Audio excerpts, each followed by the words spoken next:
Welcome! In today's explainer, we are diving deep into a really powerful idea from our source material. What if the effectiveness of your prayers for protection isn't just about asking, but about how you ask? The text we're breaking down suggests there's a key to unlocking that power, so let's get right into it. Okay, let's start with a question that I think gets right to the heart of it for a lot of people. Have you ever prayed for safety for yourself or someone you love and felt like the words just lacked a certain punch? Like they didn't have any real authority?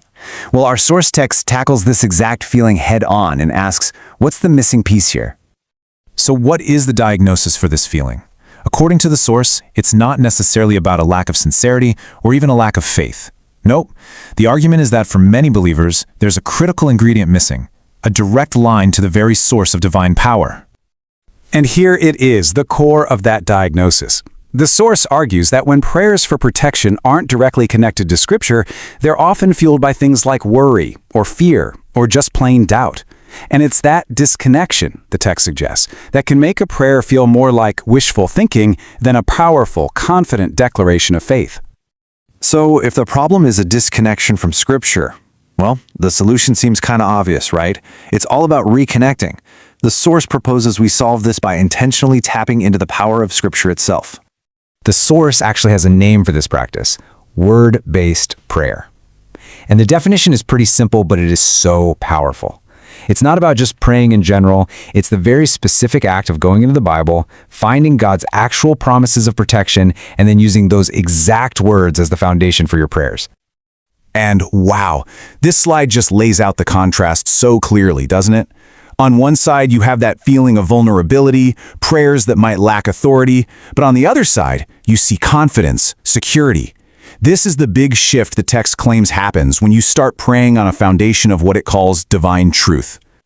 Now, this isn't just some new idea or a modern theory.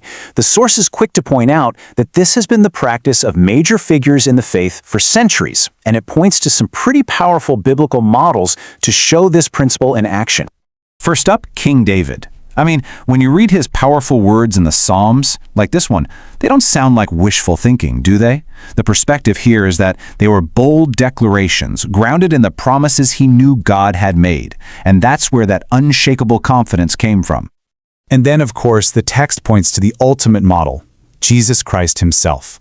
The source makes a really profound point here, that even Jesus constantly aligned what he did and what he prayed with the written word. This was key, it argues, to ensuring his own divine preservation and guidance on earth. Okay, so we've got the theory, and we've seen the historical models, but how do you actually do this in your own life? Well, the source text boils it all down to a very clear call to action, a practical guide for applying this principle, like right now. And here it is, the practical takeaway. It's a simple, repeatable, three-step process. First, you select your scriptures. Find at least 3 verses that are all about God's protection.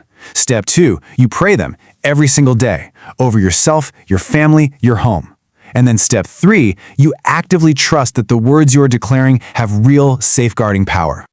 You know, the source argues that the result of doing this goes way beyond just getting prayers answered.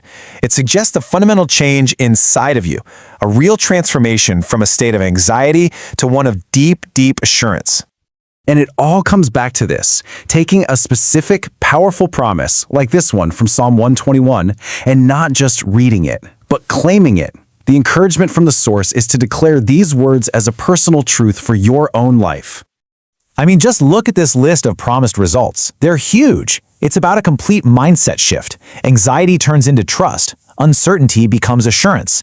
The source even describes it as building a spiritual shield around you, creating this amazing state of resilience and peace. So if we had to boil this entire explainer down to one single sentence, this is it, right here.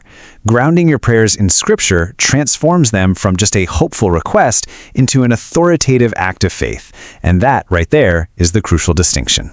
And that leads us to our final thought. The source uses this incredible metaphor of building a divine fortress.